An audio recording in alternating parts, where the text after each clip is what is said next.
السلام علیکم ورحمۃ اللہ وبرکاتہ۔ قال نبی صلی اللہ علیہ وآلہ وسلم صلوا کما رأیتمونی اصلی۔ نبی علیہ السلام فرماتے ہیں نماز ویسے پڑھو جیسے مجھے پڑھتے ہوئے دیکھا ہے۔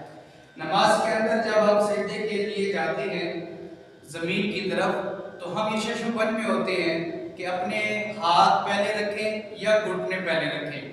تو کافی حضرات جو ہے وہ گھٹنے پہلے رکھتے ہیں اور کافی جو ہے وہ ہاتھ پہلے رکھتے ہیں۔ سیدنا ابو ہریرہ رضی اللہ تعالیٰ عنہ فرماتے ہیں، سنن نبی داؤد کی حدیث ہے کہ نبی علیہ السلام نے فرمایا اذا سجد احدکم فلیضع یدیہ قبل رکبتیہ۔ جب تم میں سے کوئی شخص سجدہ کرنا چاہے تو اسے چاہیے کہ اپنے ہاتھ گھٹنوں سے پہلے رکھے۔